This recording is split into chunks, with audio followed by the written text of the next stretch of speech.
Good evening, dear friends, and welcome to Watson's Margins. I'm Edward. Tell me, have you ever looked at someone's signature and wondered what it truly proves? Watson once watched Holmes study a vanished name and find beneath it an entire invented life. Respectability, he learned, is often the cleverest disguise of all. Do subscribe so no forgery escapes your notice.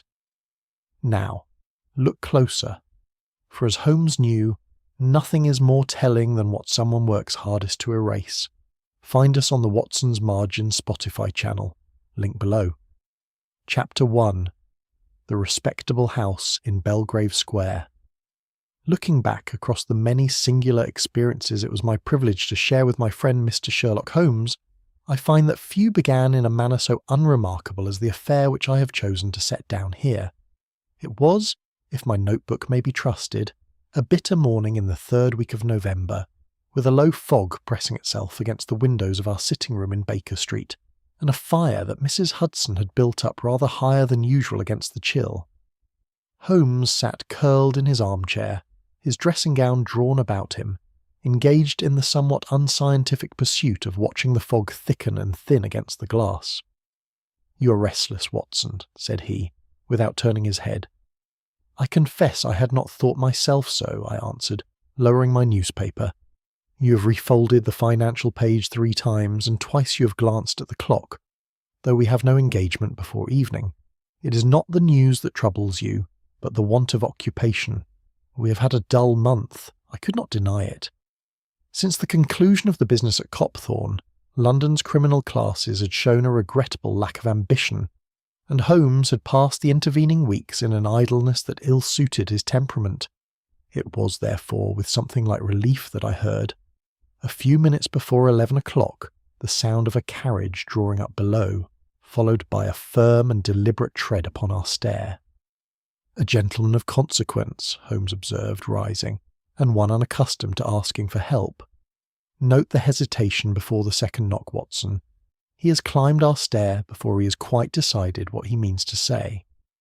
The door opened upon a tall, grey-whiskered man of perhaps 60 years, dressed with the quiet perfection that speaks of long habit rather than vanity.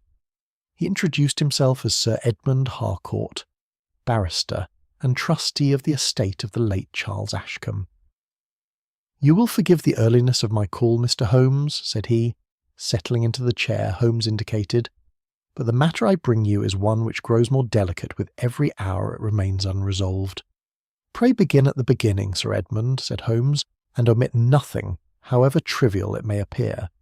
It is frequently the trivial matter which proves, upon examination, to be the hinge upon which the whole difficulty turns."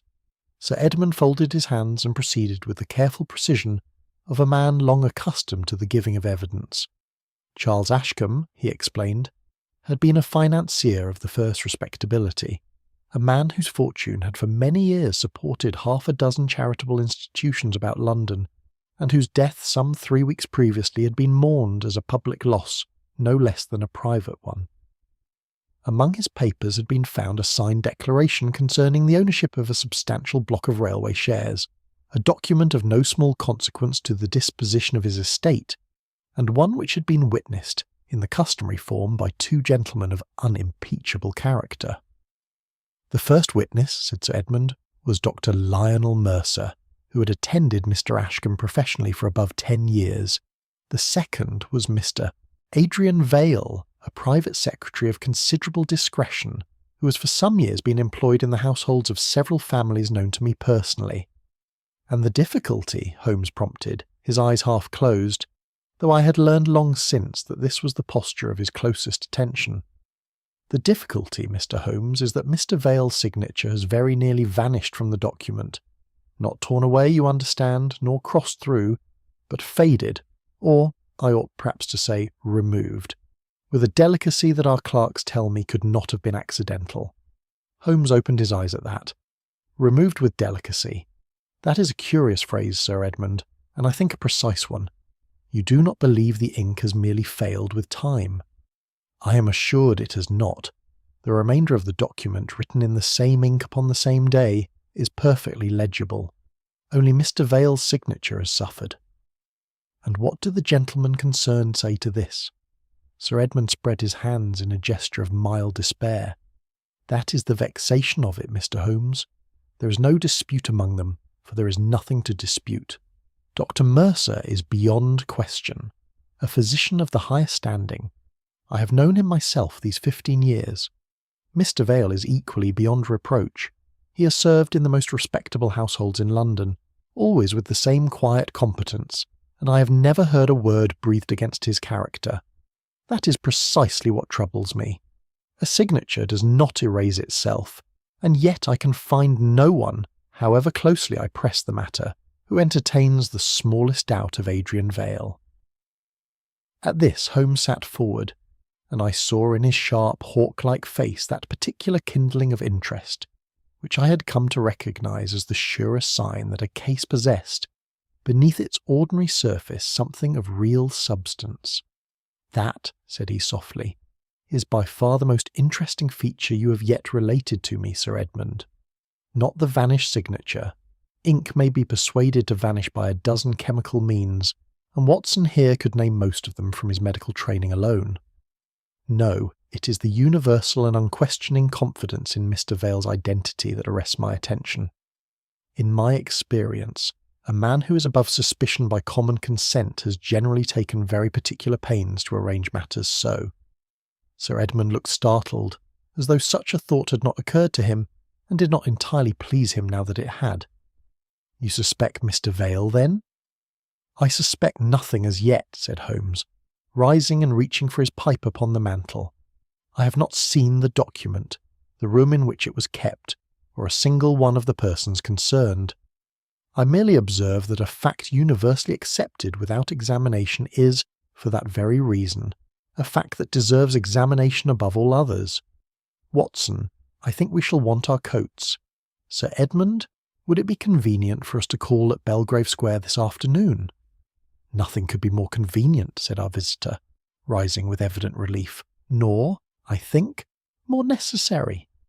And so it was that Sherlock Holmes came to interest himself in the affair of Charles Ashcombe's will, a case which was to lead us, before its conclusion, into some of the strangest depths of human artifice that I have ever had occasion to record. Chapter 2. A Gentleman Beyond Suspicion. The Ashcombe residence in Belgrave Square proved to be exactly such a house as I had pictured from Sir Edmund's account, tall, grey-stuccoed, and possessed of that particular hush which seems to settle upon establishments where death has recently paid a call. A manservant admitted us to a hall hung with dark portraits, and it was there, beneath the painted gaze of what I took to be 2 generations of Ashcombes, that we were received by the dead man's niece. Miss Eleanor Ashcombe was a young woman of perhaps 25, pale with recent grief, but composed in the manner of one who has been raised to bear misfortune without complaint. She thanked us for coming with a directness I found engaging, and led us through to the morning room where, she explained, the persons most concerned in the matter had already gathered at her request. I thought it would save time, Mr. Holmes, said she, if you might meet everyone together, rather than singly. Though I confess I do not know what good it can do. There is nothing any of us can tell you beyond what my uncle's lawyers have already established. You would be surprised, Miss Ashcombe, said Holmes, how much may be learned from persons who believe they have nothing to tell. The room held 4 others besides ourselves. Dr. Lionel Mercer rose first to greet us, a man of some 50 years, grey at the temples, with the calm, unhurried manner that long practice among the sick and dying tends to confer upon a physician. He shook Holmes's hand with the easy confidence of a man who has never in his life been asked an awkward question. Beside him stood Adrian Vale, and I own that I studied him with particular interest, recalling all that Sir Edmund had told us. He was a slight, neat man of perhaps 35, dressed with the plain correctness of his profession, his fair hair brushed smoothly back, his countenance mild and a little troubled. There was nothing in his appearance to suggest anything but the embarrassment natural to a man whose signature had become, through no apparent fault of his own, an object of legal curiosity. "It is a most distressing business, Mr. Holmes," said he, in a voice of quiet, careful modulation. "I have gone over the matter in my own mind 100 times, and I can offer no explanation whatever. I witnessed the document as I have witnessed a score of others for Mr. Ashcombe. I cannot account for what has since become of my signature." "No doubt the explanation will present itself," said Holmes pleasantly, and turned to the third gentleman present.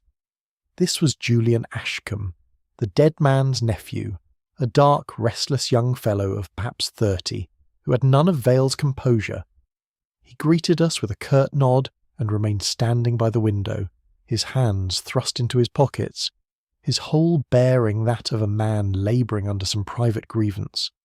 "I hope you mean to get to the bottom of this, Mr. Holmes," said he abruptly, "for I can tell you plainly what I believe. I believe Vale has tampered with that paper himself."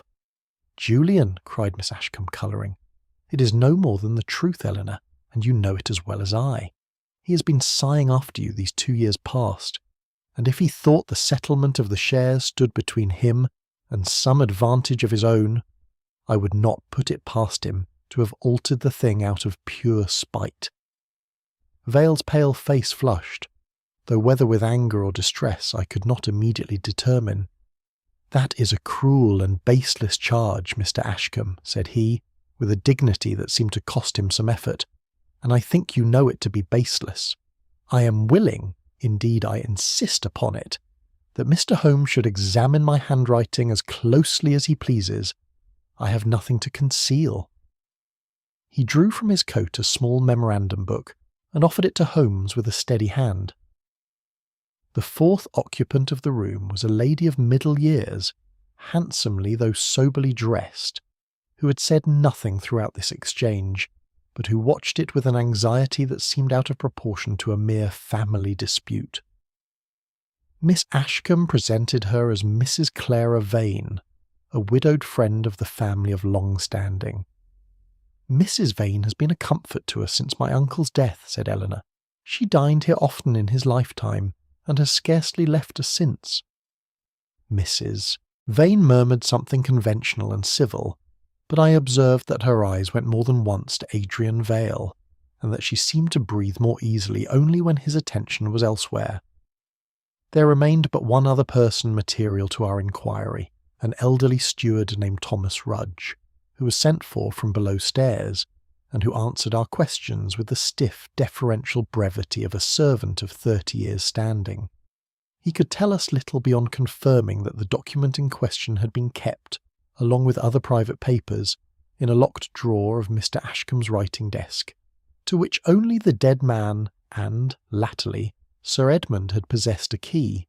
Inspector Lestrade, who had been summoned to the house on account of the sum involved, arrived as our interviews concluded, brushing rain from his coat, and wearing the expression of a man who considers a matter very nearly settled. "It is a family quarrel dressed up as a legal puzzle, Mr. Holmes, if you ask me," said he, drawing Holmes aside. "Young Ashcombe has a temper and a grudge, and Mr. Vale here has a very fortunate habit of never putting a foot wrong. I dare say the ink has simply faded, and the rest is nephew's spite." "Perhaps," said Holmes, though I could tell by the set of his mouth that he thought otherwise. We took our leave shortly after, and it was not until we were seated once more in the cab, rattling homeward through streets grown dark with the early winter dusk, that Holmes broke the silence he had maintained since quitting the house. "Well, Watson, what did you make of them?" "Julian Ashcombe seems the likeliest suspect," said I. "He has motive, temper, and a grievance freely admitted." "He has all three in such generous measure," Holmes replied, "that I confess it rather inclines me to look elsewhere. A guilty man, Watson, is rarely so obliging as to advertise his motive before witnesses. But it was not young Ashcombe who chiefly held my attention this afternoon." "Vale, then?"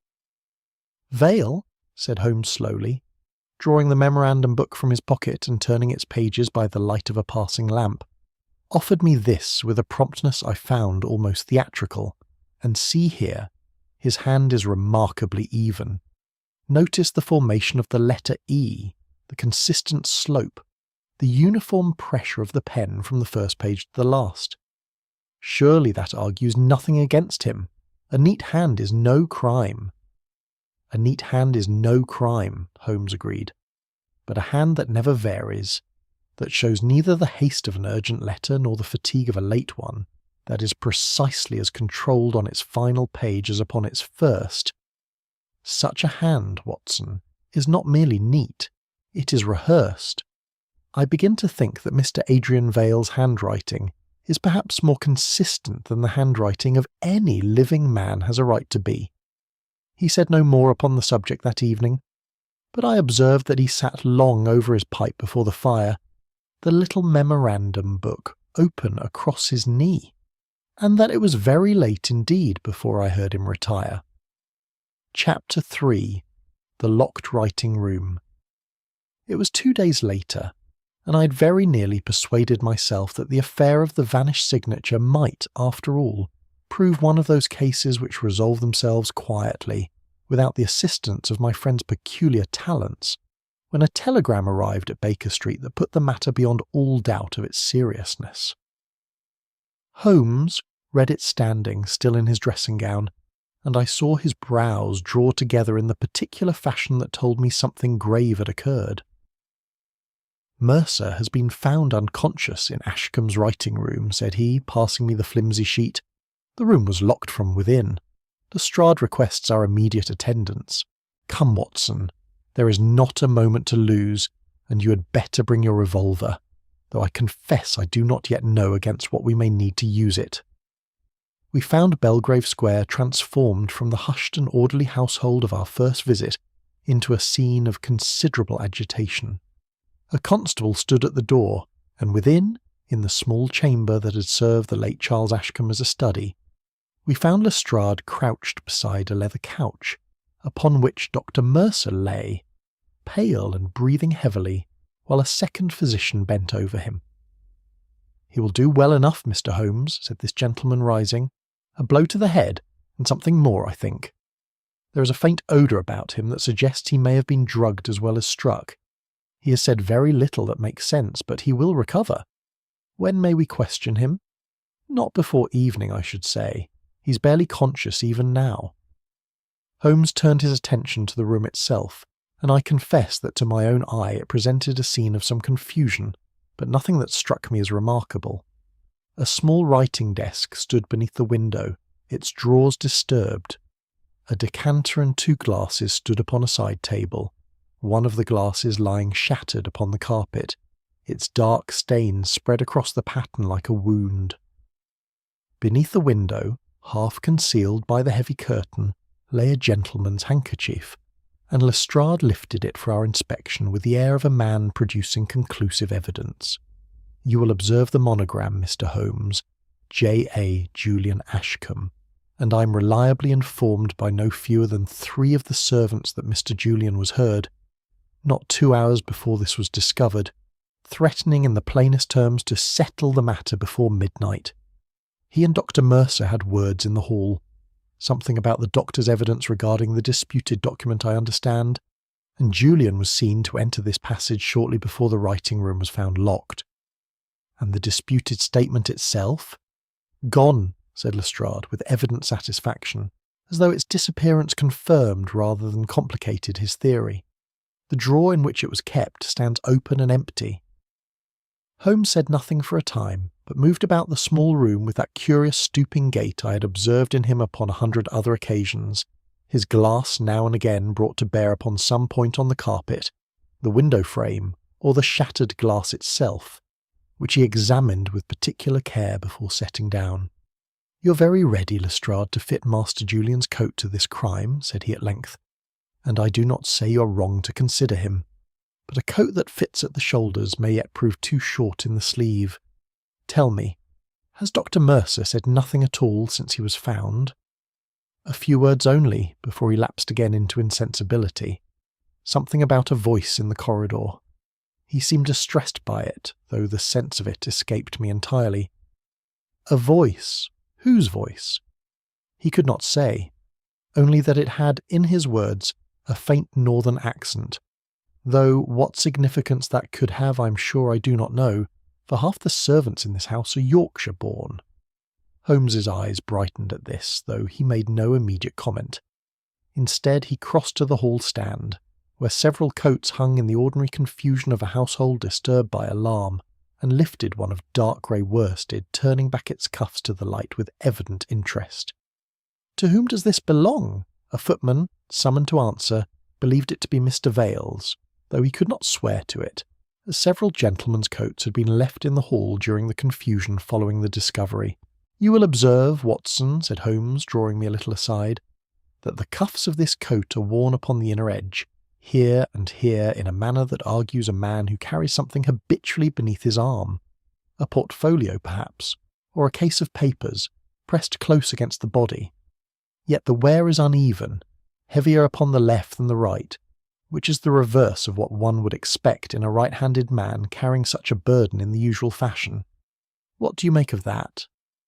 "I make of it for the present only a question," said Holmes, replacing the coat upon its peg with the same care he had lifted it. "But I will tell you this much, Watson. A man's coat, like his handwriting, has habits of its own, habits impressed upon it by years of use, and those habits do not lie, however smoothly their owner's tongue may be trained to do so. If this coat has been worn these several years by the man to whom it is attributed, then its wear should match his habits precisely. If it does not, why, then we must ask ourselves whether the coat has always belonged to the man now wearing it, or whether upon occasion another man has found it convenient to wear." I confess I did not immediately grasp the drift of his reasoning, and said as much. "No more do I, entirely," Holmes admitted, with a faint smile that held more gravity than amusement. "But I begin to suspect, Watson, that we are dealing not with a single deception practised upon a dying man's papers, but with a far older and more elaborate one, of which the vanished signature was merely the visible edge, as the tip of an iceberg is visible above the water while the greater mass lies concealed beneath." Lestrade, overhearing this last remark, snorted good-humouredly. "Icebergs and coat cuffs, Mr. Holmes. I shall stick to handkerchiefs and threats, if you don't mind, and I fancy I shall have my man in custody before the week is out." "I do not doubt you will have a man in custody, Lestrade," said Holmes quietly, as we made our way toward the door. "I am only not yet convinced that he will be the right one." We left the house as the November dusk was closing in, and I remember that Holmes walked the greater part of the way back to Baker Street in silence, his chin sunk upon his breast, his hands clasped behind him, a posture I had learned to recognise as the outward sign of some intricate and as yet unfinished train of thought. Chapter 4. The Hand That Writes Too Well. For the better part of the following day, Holmes was engaged upon a task which, to any observer unacquainted with his methods, must have appeared the very height of unprofitable industry. He had, through channels of his own, channels which he did not trouble to explain to me, and which I had long since ceased to inquire after, obtained from various quarters some 7 years of correspondence attributed to the pen of Adrian Vale, letters of introduction, notes of engagement, receipts, and the like, gathered from the several households in which that gentleman had served. These he spread across the floor of our sitting-room in a great fan of paper, and upon his knees among them, his lens in hand, he passed the better part of the morning and afternoon in an examination so minute that I began to wonder whether even his patience might not, upon this occasion, be exhausted before his purpose was achieved. "You will ruin your eyes, Holmes," I ventured somewhere about 3 o'clock, when he had not spoken for the better part of an hour. "My eyes, Watson, are in very much better case than my temper, which is sorely tried by a hand that refuses to betray itself." He sat back upon his heels and regarded the scattered pages with something like exasperation. "I had expected, you understand, to find inconsistency, the small variations that mark every man's hand as surely as his voice or his gait. A signature written in haste differs from one written at leisure. A letter penned after a heavy dinner differs from one written before breakfast. Fatigue thickens the downstroke. Excitement quickens the whole. These are not affectations, Watson, but the plain mechanics of the human hand, and no man escapes them. And Vale's hand shows none of this."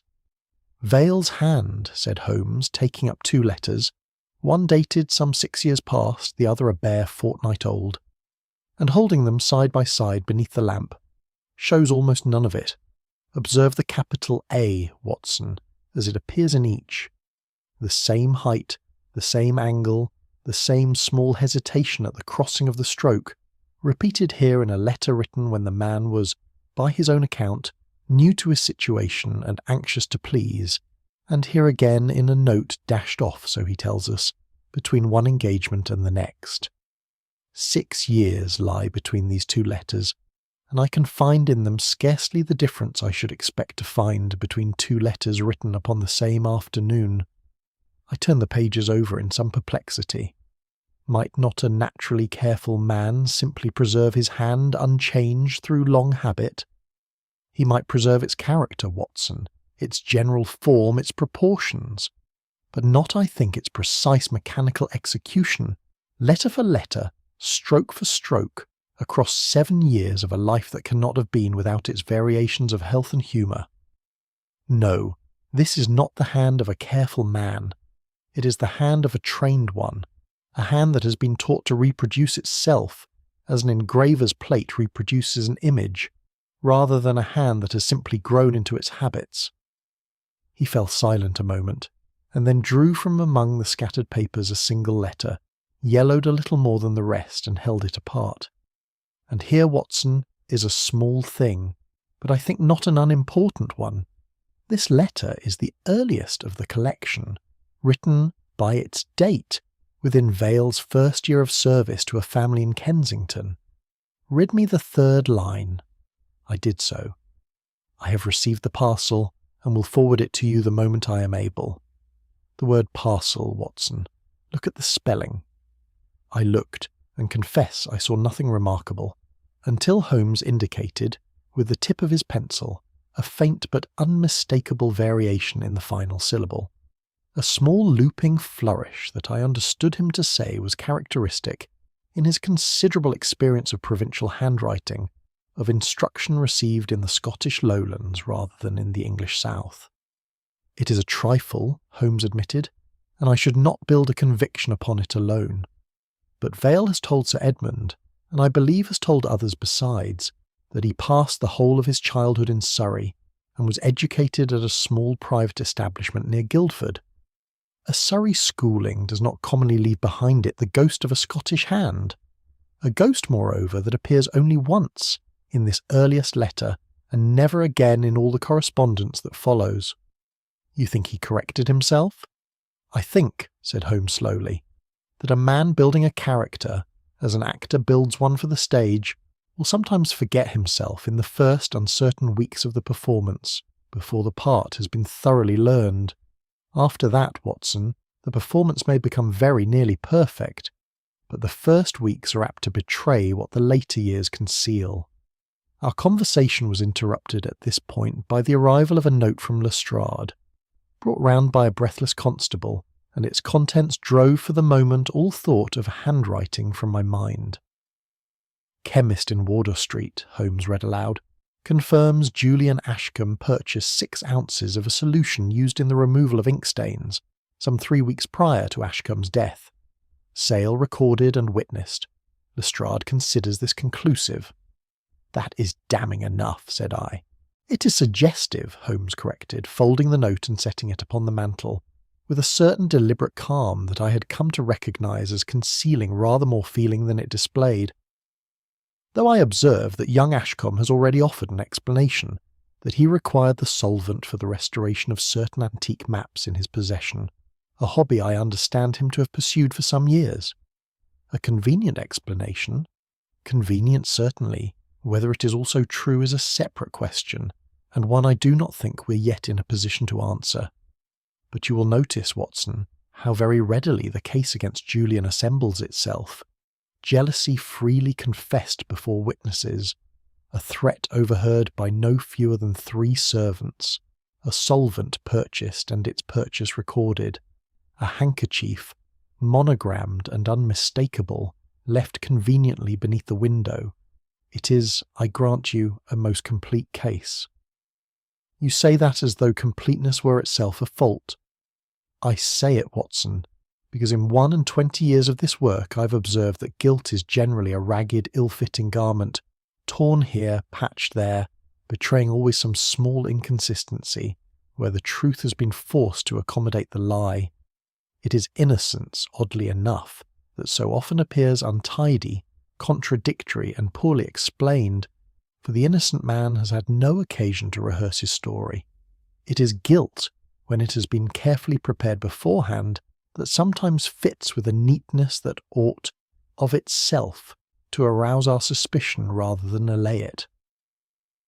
I sat with this thought for some time after Holmes had returned to his papers, turning over in my mind the various threads of the case, the vanished signature, the too perfect hand, the coat worn upon the wrong cuff, the drugged and beaten physician, the handkerchief lying so conveniently beneath the window, and I own that for all Holmes's evident scepticism, I could not myself see how the case against Julian Ashcombe was to be shaken. It seemed to me, turn it as I might, altogether too solid a structure to be so easily set aside. Holmes, watching me across the litter of old letters, seemed to read something of this in my face, for he permitted himself a small, dry smile. "You are of Lestrade's opinion, I think, Watson. I confess the evidence seems strong." "So it does," said he, gathering the scattered pages once more into their orderly stacks. "The most dangerous evidence in the world, Watson, is that which seems strong before it has been tested. We shall test it tomorrow, when Dr. Mercer is fit to be questioned, and I think you will find the structure a good deal less solid than it appears tonight." Chapter 5. Tears in the Drawing Room. Dr. Mercer having sufficiently recovered by the following morning to receive visitors, Holmes proposed that we should return to Belgrave Square and, with Miss Ashcombe's leave, conduct a series of separate interviews with each of the persons whose lives had become entangled in this curious affair. "I have observed facts enough for the present, Watson," said he, as our cab rattled along the wet streets. "It is time I observed something less tangible, but no less instructive, namely, how each of these people carries their trouble." We were received once more in the morning room, and it was there, over the course of a long and to me exhausting afternoon, that Holmes conducted what I can only describe as a study in human feeling, conducted with all the patience and precision he might otherwise have brought to the examination of a footprint or a cigar ash. Julian Ashcombe was seen first, and came into the room already flushed with the particular resentment of a man who feels himself unjustly suspected, and has not yet learned to conceal it. He answered Holmes's question shortly, sometimes with real anger, once or twice with what seemed to me the beginning of tears swiftly mastered, and I observed that his temper shifted according to the subject before him, softening when Holmes spoke of his uncle's kindness in his boyhood, hardening again the moment Vale's name was mentioned. "You do not like Mr. Vale," Holmes observed mildly. "I have never trusted him," said Julian, "though I could not till lately have told you why. There is something in his manner, I do not know how to put it, Mr. Holmes, something too smooth. He agrees with everyone, he offends no one.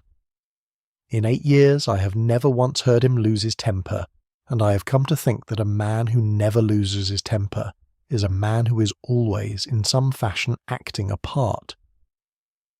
That is a shrewd observation for one who a moment ago professed himself no judge of character."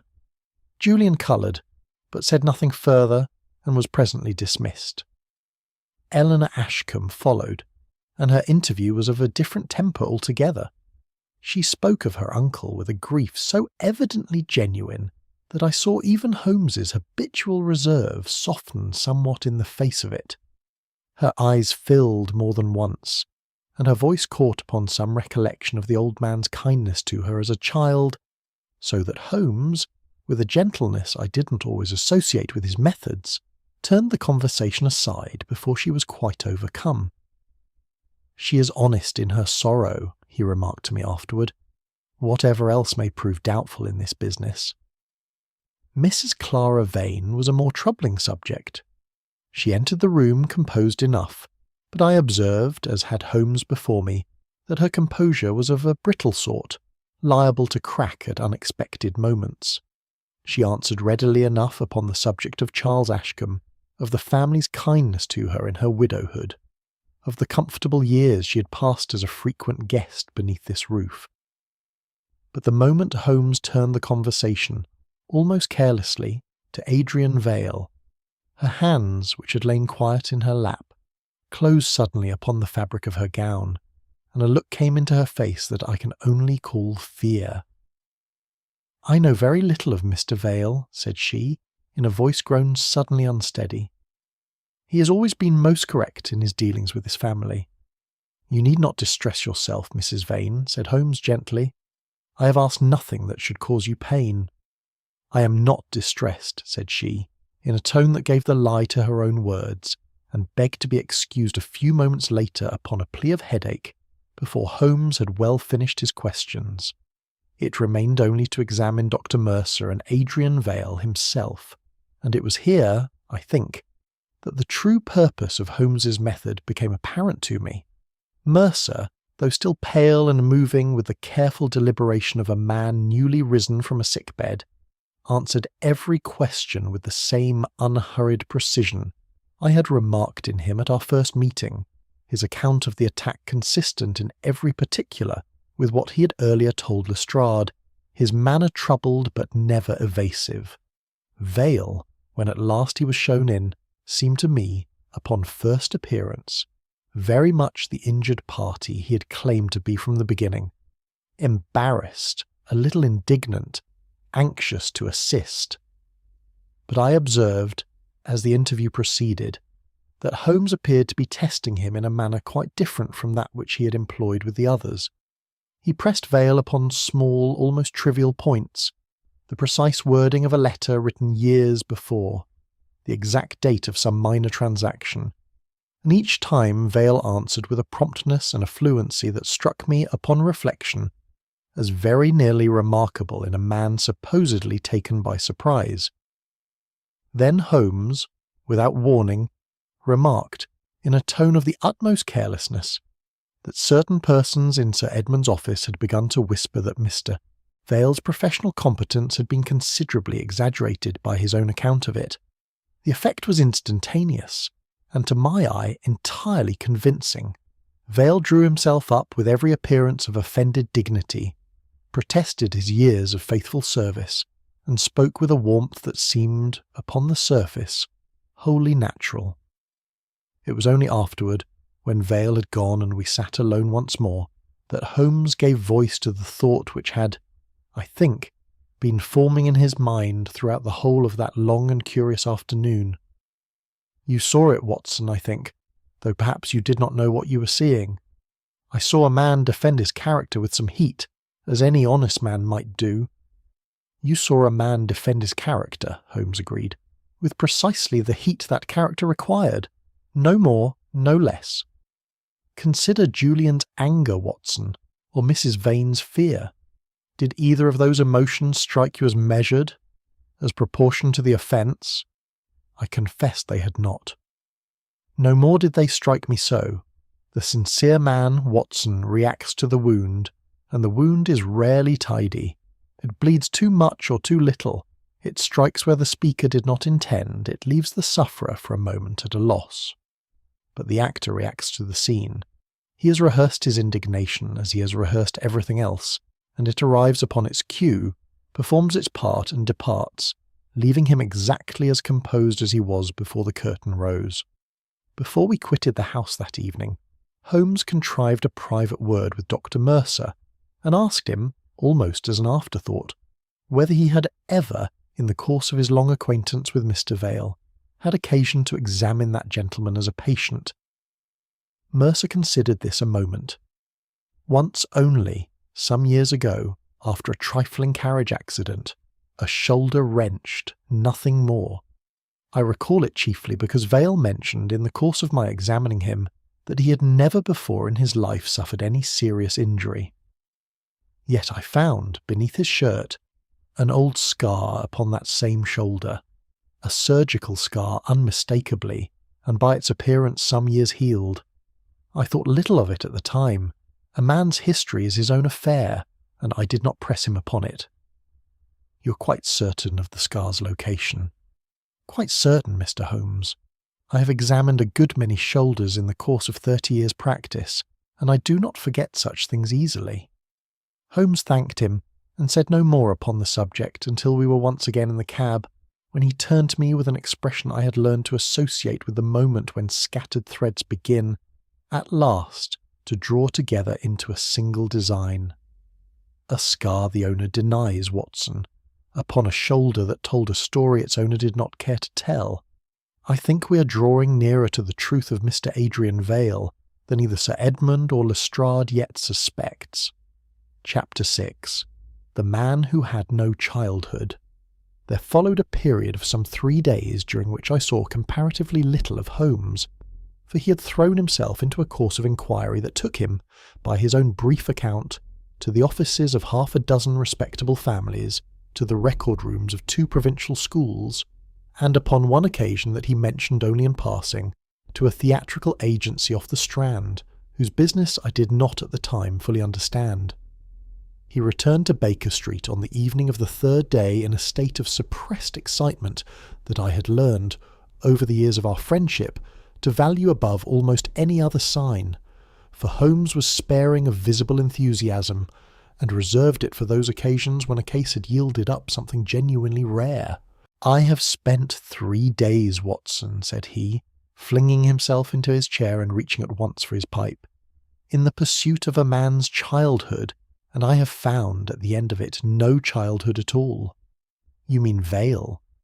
"I mean Vale, or the person calling himself Vale, for I am now tolerably certain that the two are not, in any meaningful sense, the same. Consider what I have learned.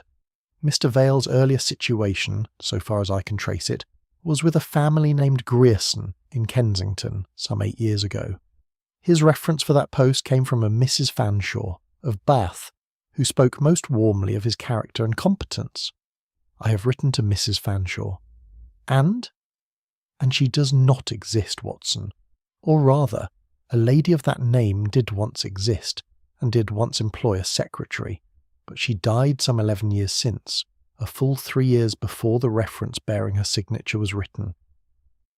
The letter itself is a very fair forgery, executed, I should judge, by the same hand that has served Mr. Vale so faithfully in all his subsequent correspondence.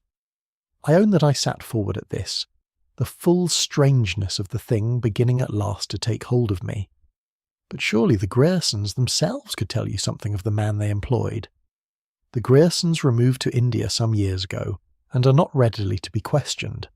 But I have found something more useful than their recollection. I have found the school." Holmes drew from his coat a small worn notebook and consulted it with evident satisfaction. "Vale has told at least 2 persons of my acquaintance that he was educated at a small establishment near Guildford, kept in his boyhood by a Mr. Isaiah Prentice. Such a school did indeed exist, Watson, and Mr. Prentice kept careful registers of his pupils across some 30 years of instruction. I have examined those registers myself. There is no Adrian Vale among them, in any year that would answer to his apparent age. Then the man is a fabrication from the very beginning. So I am now persuaded. Every reference leads backward to another reference, and every reference traced far enough dissolves into nothing, into a dead woman's borrowed name, or a school that never taught the pupil claimed for it, or a birthplace that yields, upon inquiry, no record of any such birth. It is, Watson, the most perfectly constructed false identity I have encountered in the whole of my professional career, and I have encountered a good many. But a man cannot spring into being at 30 years of age with no history behind him. Someone must know who he truly is. That, said Holmes, with the particular relish he reserved for the announcement of a discovery, is precisely the question that has occupied my last day's inquiry, and I believe I have found the beginning of an answer.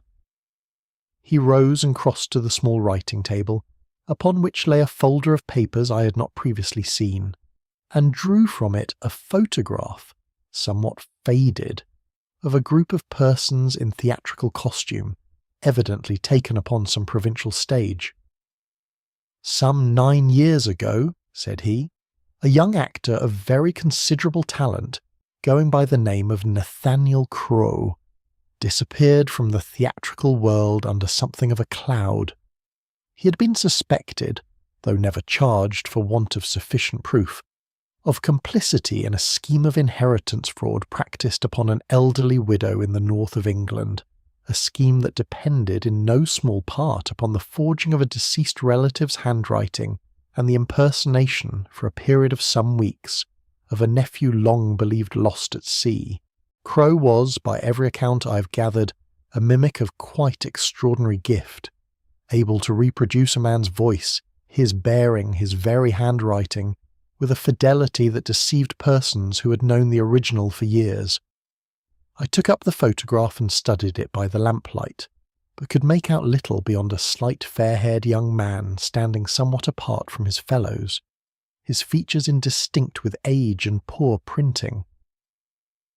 "You believe this Crowe and Adrian Vale to be the same man?" "I believe it probable, though the photograph alone would not convince a jury, and I do not intend that it should stand alone. But observe this, Watson, and I think you will agree it carries more weight than any faded likeness.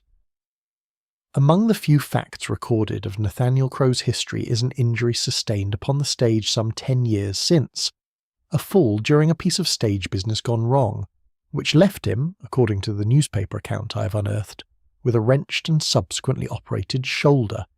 The left shoulder, Watson, if the account is to be trusted in its particulars." I sat back, the full weight of the coincidence, if coincidence it could still be called, settling upon me.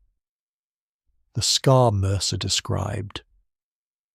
The scar Mercer described, upon the very shoulder Mercer described, in a man who has told the world he has never suffered a serious injury in his life. Holmes set down the photograph and regarded it a moment in silence, his expression unusually grave.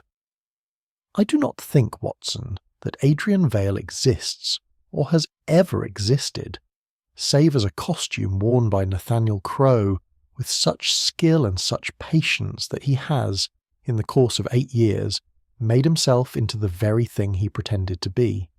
He has built himself a childhood he never had, a schooling he never received, a family history invented whole from nothing, and he has done it so thoroughly that I do not doubt he could, if pressed, recite the details of his invented boyhood with more conviction than most men bring to the memory of their true one. But why?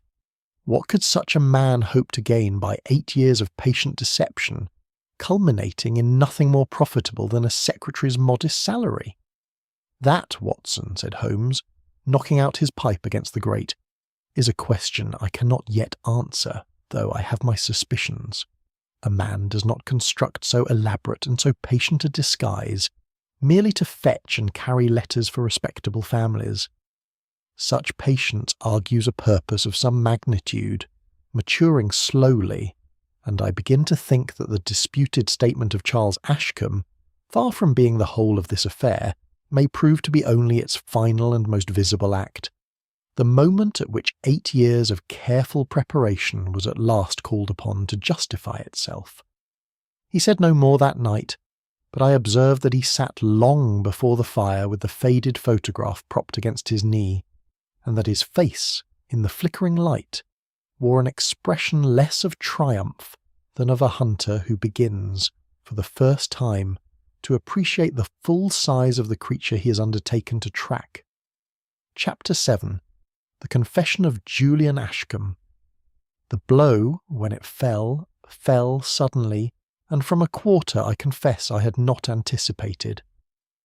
We had scarcely finished breakfast the following morning when a note arrived from Lestrade, written in a hand of unconcealed triumph, informing us that Julian Ashcombe had, of his own accord, presented himself at Scotland Yard the previous evening and made a full confession of his part in the attack upon Dr. Mercer and the theft of the disputed statement. "He is in custody now, Mr. Holmes," the note concluded, "and I think you will agree the case is closed. I confess I'm sorry for it, for the young man's sake, but a confession is a confession, and this one wants nothing in the way of detail. Holmes read the note twice, his face betraying nothing of the surprise I felt upon my own. "We had better hear it from his own lips," said he, rising. "A confession, Watson, is evidence like any other, and evidence, however freely offered, is not exempt from examination. Indeed, I have generally found that a confession offered too freely deserves rather more scrutiny than one dragged reluctantly from an unwilling witness." We found Lestrade at the yard in excellent spirits, and Julian Ashcombe, when he was brought to us in a small bare room set aside for the purpose, wore the haggard, hollow look of a man who has passed a sleepless night, though there was, I thought, a certain relief mingled with his wretchedness, as of one who has at last set down a burden too heavy to carry further. "I have told the inspector everything, Mr. Holmes," said he, before Holmes had well seated himself. "There is no more to tell." "Then you will not object to telling it once again for my benefit," said Holmes pleasantly, drawing up a chair. "I find that a story loses nothing by repetition if it is true, and gains a good deal in clarity." Julian passed a hand across his eyes and began in a low, unsteady voice an account that agreed in nearly every particular with what Lestrade had already communicated to us. He'd gone to the writing room, he said, intending to destroy the disputed statement, believing it to stand between himself and the railway shares he considered rightfully his. He had purchased the solvent weeks before, he admitted, not for the restoration of maps as he had previously claimed, but in anticipation of just such a night as this. Dr. Mercer had surprised him at his work. A struggle had followed, in the course of which the doctor had been struck and had fallen insensible, and Julian, in his panic, had fled the room, dropping his handkerchief in his haste and forgetting, until it was too late, that he had left it behind him. "And the document itself?" Holmes inquired. "What became of it?" "I destroyed it, Mr. Holmes, with the solvent I had brought for that purpose. I saw Vale's signature upon it, what remained of it, quite plainly beneath the lamp before I set to work. I have never been more ashamed of anything in my life." Lestrade, who had listened to this recitation with an air of settled satisfaction, spread his hands as though the matter required no further comment. "There it is, Mr. Holmes. Motive, means, opportunity, and now a full confession into the bargain. I do not see what more a case could want." Holmes said nothing for a long moment, regarding Julian with an expression I could not immediately read. Then he asked, in a tone of such mild and apparently trivial curiosity that I confess I did not at first grasp its significance. "When you entered the room, Mr. Ashcombe, and found Dr. Mercer already within, which hand did he hold the document in?" Julian blinked, as though the question had caught him wholly unprepared. I do not recall, Mr. Holmes. It happened very quickly." "You recall the lamp clearly enough, and the signature beneath it, and the precise wording of your own threat overheard in the hall 3 hours earlier. Yet you cannot recall so simple a thing as which hand held the paper before you, in the midst of what you describe as a violent struggle." "I do not see what it can signify," said Julian, with the first flash of something like his old temper. "Perhaps it signifies nothing at all," said Holmes, rising. "I am obliged to you for your patience, Mr. Ashcombe. I do not think I need trouble you further this morning." We took our leave shortly afterward, and Lestrade, walking with us as far as the outer door, could not resist a final word of good-humoured triumph. "You will forgive me, Mr. Holmes, if I confess myself rather pleased. It is not every day that a case closes itself so neatly, without so much as a struggle on my part." "It is precisely the neatness of it that I find troubling, Lestrade," said Holmes. "But I shall not spoil your morning by insisting upon the point before I have proof to offer in its support." Once in the cab, I turned to him in some bewilderment. "Surely, Holmes, a man's own confession freely given must count for something. What possible reason could Julian have for confessing to a crime he did not commit?" "That is precisely the question I mean to answer, Watson, and I think the answer lies close at hand, though I do not yet hold it entire." Holmes drew out his notebook and turned, with evident purpose, to a page near its beginning. "You will recall that when Sir Edmund Harcourt first came to us, he told us that the disputed statement's true significance lay in the ownership of certain railway shares. But consider the sequence of events as Julian has now related them. He tells us he saw Vale's signature upon the document quite plainly beneath the lamp in the moments before he destroyed it.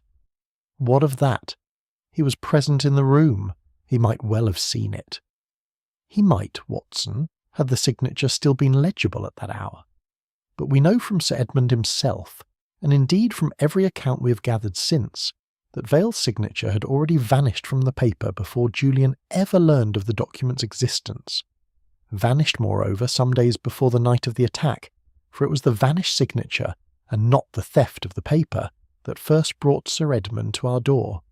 Julian could not have seen, beneath any lamp, a signature that was no longer there to be seen. I sat in silence for some moments, turning this over, and felt the neat structure of the confession I had accepted so readily begin, under Holmes's quiet dissection, to show its first crack. You mean the confession is false? I mean that the confession contains within it a fact that cannot be true, and a man does not commonly insert into his own true account of his own true actions a detail drawn from someone else's imagination rather than his own memory. Julian Ashcombe did not construct that confession from what he remembers, Watson.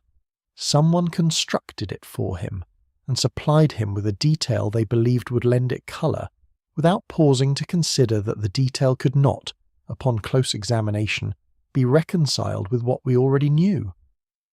I think, Watson, that we must discover who is capable of persuading an innocent man to confess to another's crime, and I confess, a very fair notion already of where that search must lead us. Chapter 8. A Witness Returns. We had scarcely settled again into our accustomed routine at Baker Street when a fresh development arrived to complicate what Lestrade had so lately considered a concluded matter. Sir Edmund Harcourt called upon us in person on the afternoon following our interview with Julian, bearing with him an air of grave perplexity and a single folded letter, which he laid before Holmes with the careful reverence of a man handling something he only half understands. "Mrs. Vane brought this to me this morning, Mr. Holmes," said he. "She says she found it among some papers Charles Ashcombe had once entrusted to her keeping, private correspondence of a personal nature, which she had not thought to examine closely until this unhappy business obliged her to it. You will see for yourself why I judged it necessary to bring it to you before laying it before the police." Holmes took up the letter and read it through with his usual deliberate care, and I, leaning across his shoulder, read it with him.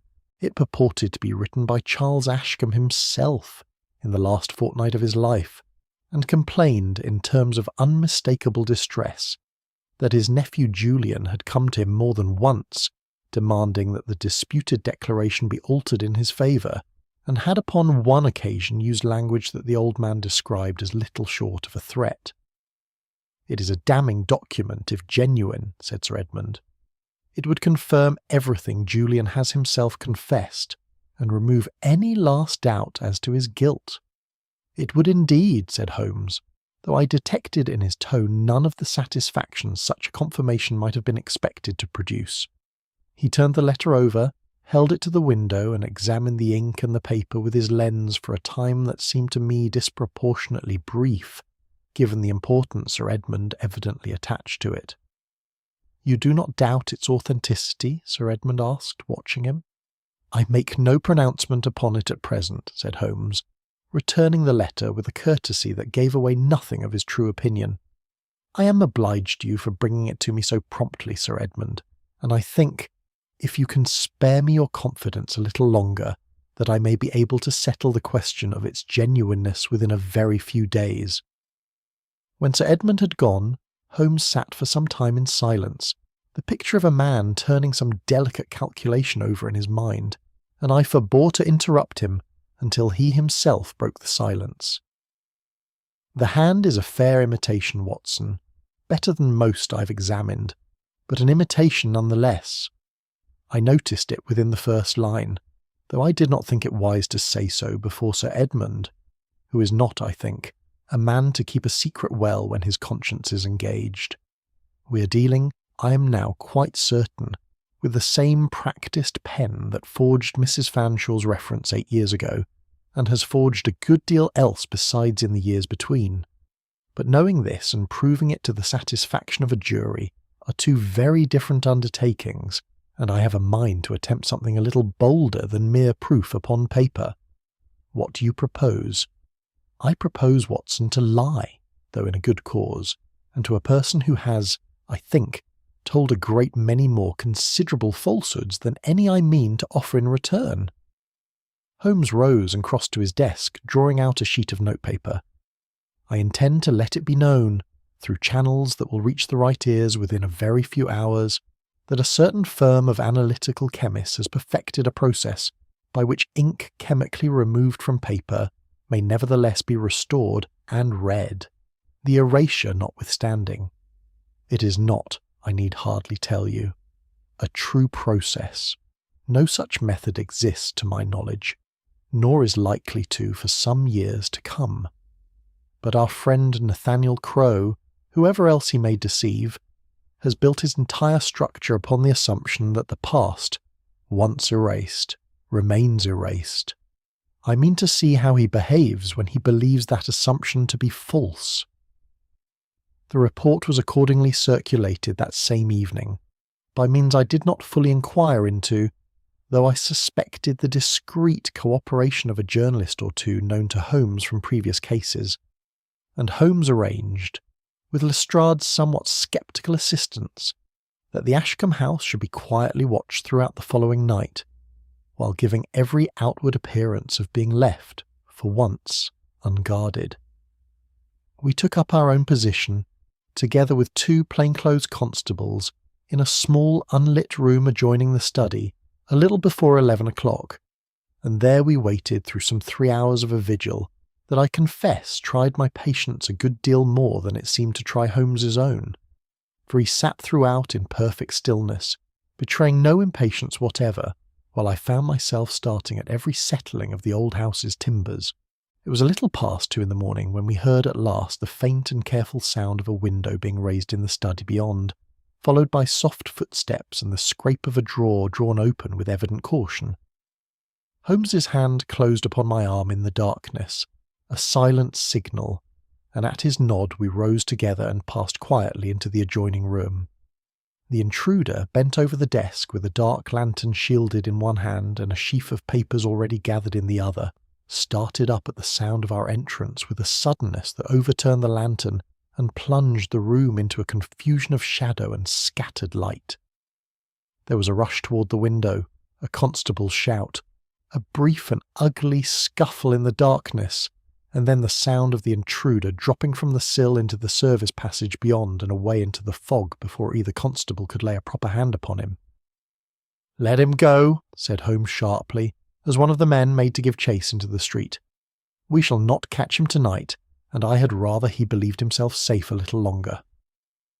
When the lantern had been righted and the room set to rights, Holmes stooped and lifted from the floor beside the window a single glove, dropped no doubt in the confusion of the intruder's flight, and turned it thoughtfully in his hands beneath the restored light.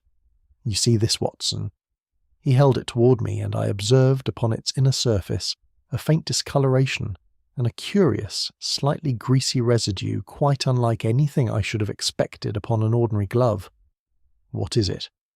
"Spirit gum, Watson, of the kind used by actors to fix a false beard or moustache to the skin, mingled here with a trace of grease paint. Our friend, whoever he is tonight, has not confined his talents to the pen alone." Holmes folded the glove with great care into his pocket-book. "I think, Watson, that we have very nearly reached the end of this business, though I do not yet know precisely what final shape it will take. Tomorrow I mean to gather every person concerned in this affair beneath our own roof at Baker Street, and I think before that evening is out Mr. Adrian Vale will have a good deal more to explain than a vanished signature." Chapter 9. The Creation of Adrian Vale. It was upon the following evening that our sitting-room in Baker Street, so often the scene of quiet conference between Holmes and myself, was called upon to accommodate a gathering very much larger and more various than its ordinary custom. Sir Edmund Harcourt arrived first, punctual as ever, followed within a quarter of an hour by Eleanor Ashcombe, pale but composed, and by Julian, released now upon Holmes's own representations to Lestrade, and looking as though he scarcely dared believe in the reprieve.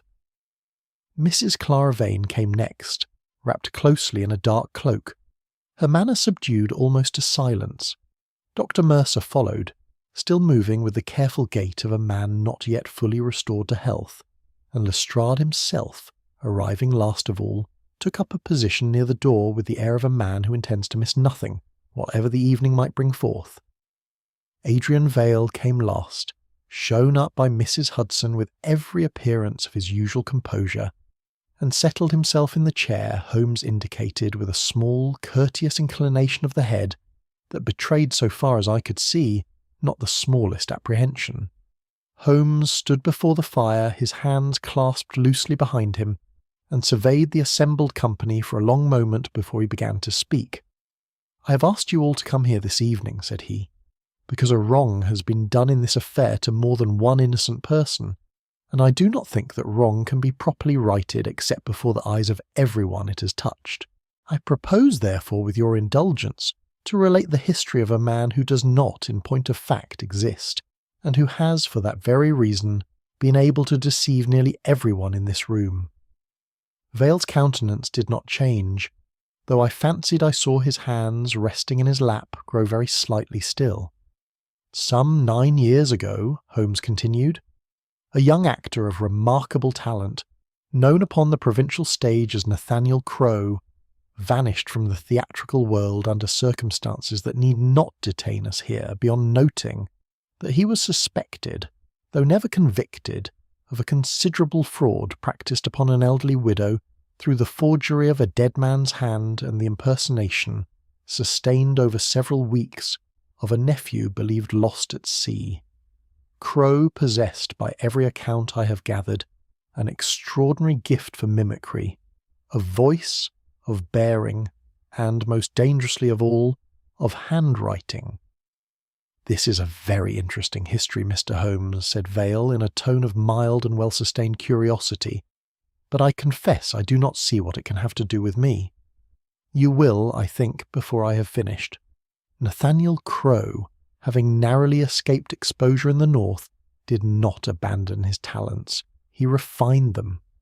He understood, I believe, that a single great deception, however cleverly executed, invites scrutiny, while a small, patient one, built slowly over years and confirmed at every stage by its own accumulated history, invites none at all. He resolved, therefore, to construct not a single lie, but a man, a complete and consistent identity, furnished with a childhood, a schooling, a birthplace, and a chain of respectable situations, each one vouching for the last, until the fiction had grown so thoroughly rooted that no one thought any longer to question it." "You're suggesting," said Sir Edmund slowly, "that Adrian Vale himself is such a fiction." "I am stating it as a fact I am prepared to prove," said Holmes. "Mr. Vale's earliest reference, purportedly written by a Mrs. Fanshawe of Bath, was in truth composed some 3 years after that lady's death.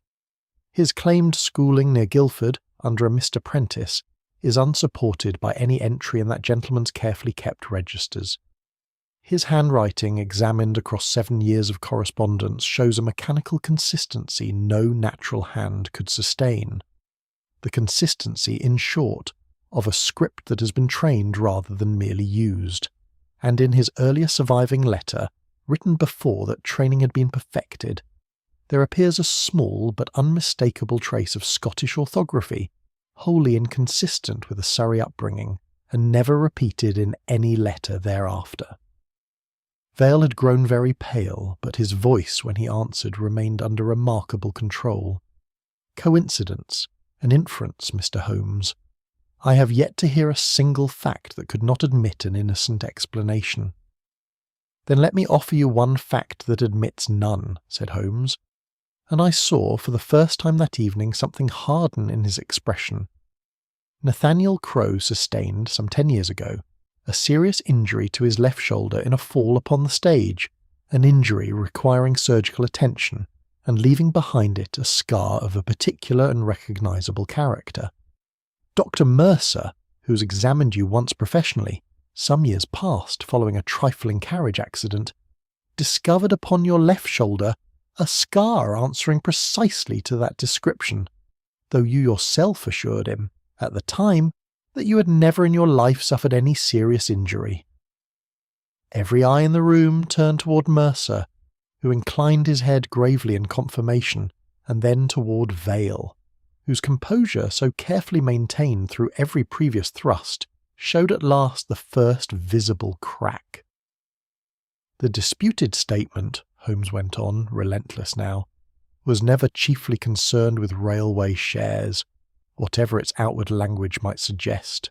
Charles Ashcombe, I believe, had begun to suspect the truth about his secretary, and had caused to be included within that document in careful legal phrasing a reference to certain irregularities he had discovered in older trust transactions in which Adrian Vale had served as witness under circumstances that, examined closely, would have exposed him beyond hope of recovery. You erased your own signature, sir, not to protect the shares, but to sever the thread that would have led back to every other document you had ever signed under that borrowed name. And when erasure alone proved insufficient, Holmes continued before Vale could summon any answer, you stole the document outright, and constructed with very considerable ingenuity a secondary narrative to account for its disappearance. A jealous nephew, a quarrel overheard, a handkerchief conveniently dropped, a solvent conveniently purchased weeks before.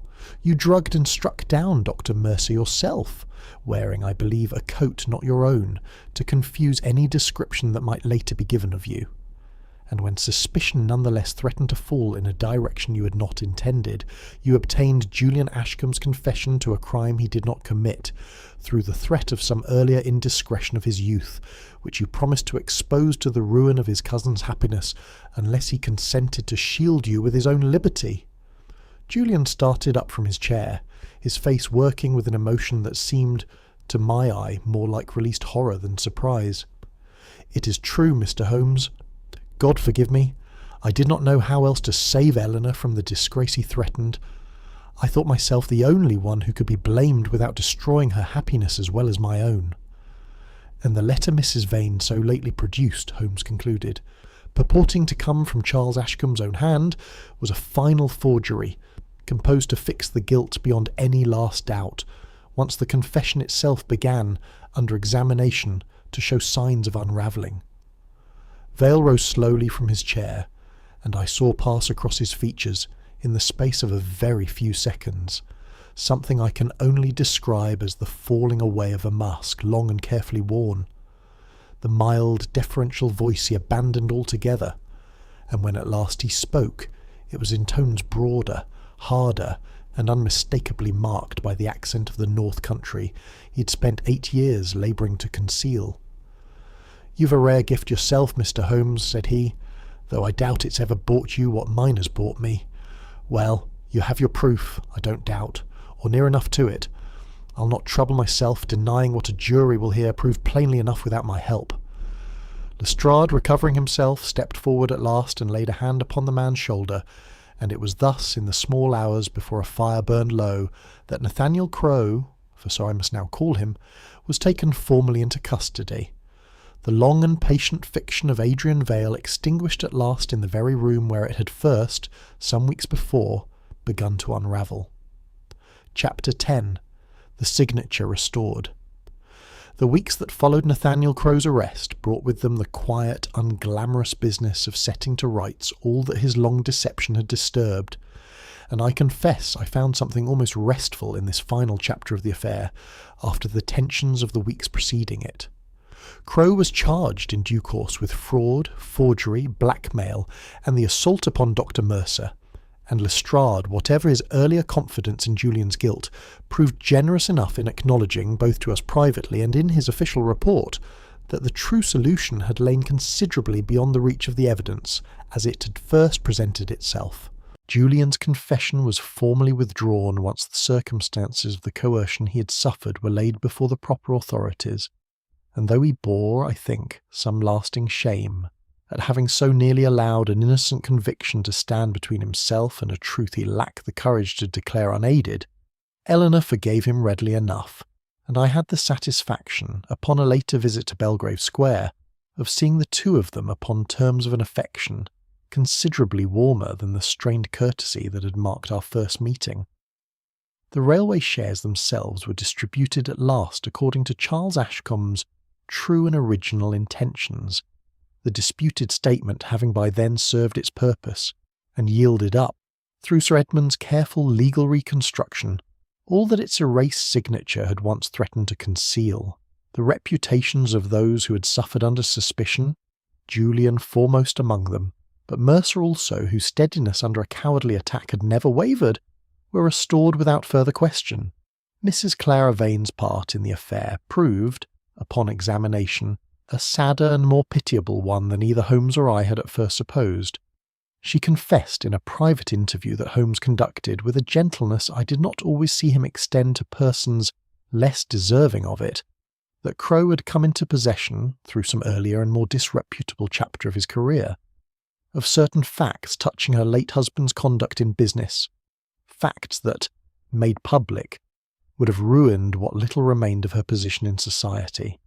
She had cooperated with him, therefore, not from any confederacy in his greater scheme, but from a fear too long carried alone to be borne any further, and it was under that same fear that she had allowed herself to be persuaded into producing the final forged letter meant to seal Julian's guilt.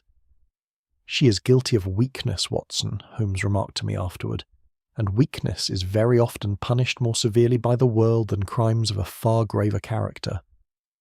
I have left the question of what is to be done with her to Sir Edmund and to Lestrade's discretion, for I confess I have not the heart to press the matter further myself. It was on an evening some fortnight after Crowe's arrest, when the last of the legal formalities had been settled, and our own connection with the affair had dwindled to the writing of a final report for Sir Edmund's satisfaction, that Eleanor Ashcombe called upon us at Baker Street to offer in person her thanks for all that Holmes had done. "I do not know how my family can ever repay you, Mr. Holmes," said she.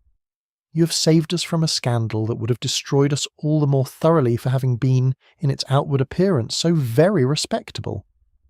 "You owe me no debt, Miss Ashcombe," said Holmes, with that particular courtesy he reserved for those whose gratitude he judged sincere. "I have only done what the facts themselves, properly examined, made it possible to do." When she had gone, I remarked to Holmes, as we sat together over our pipes in the settling quiet of the evening, that I could not but marvel at the sheer scope of Crowe's deception, that a single man should have contrived, through patience and talent alone, to fool so very many intelligent people across so very many years. Holmes shook his head slowly.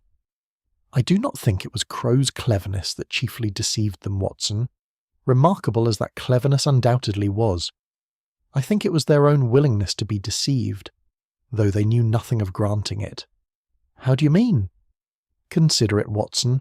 Every person who examined Adrian Vale examined only the surface he presented, his manners correct in every particular, his profession discreetly and competently pursued, his clothes always suitable to the occasion, his references, each one confirming the last, his handwriting so smooth and unvarying that it never once gave a moment's pause. Each of these things, taken singly, was persuasive. Taken together, they formed a portrait so entirely consistent with what a respectable private secretary ought to be, that no one thought to ask whether consistency of that particular, unbroken kind was itself a thing to be suspected.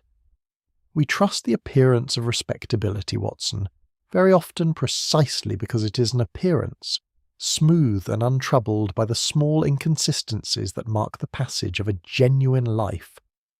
I sat with this a while, turning it over, and found in it, I confess, a truth that extended a good deal beyond the narrow bounds of the case just concluded.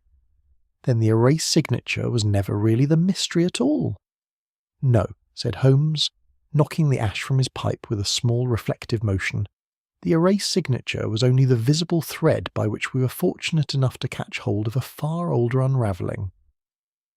The true erasure had taken place years before, Watson, on some provincial stage or in some quiet lodging-house, when a young actor of remarkable gift looked at the life laid out before him and resolved, quite deliberately, to remove himself from it, to erase Nathaniel Crowe as thoroughly as he later erased his own signature from Charles Ashcombe's paper, and to put in his place a man whom London, asking no very searching questions, was perfectly willing to believe in.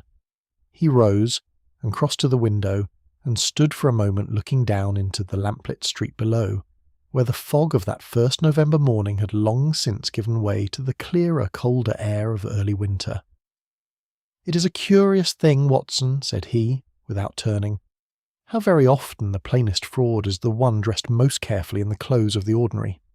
A forged signature, once discovered, betrays itself readily enough to any careful eye. But a forged life, built patiently across years, and confirmed at every turn by its own accumulated weight of apparent respectability, that, I think, is a far more dangerous document to detect, and I do not doubt we shall meet its like again before we are done." I made no answer, for none seemed necessary, and we sat on a while longer in the comfortable silence of an evening's work, well and honestly concluded, while the fire burned low, and the case of the erased witness signature passed, at last, into the quiet company of those many strange and instructive histories that it has since been my privilege and my pleasure to set down.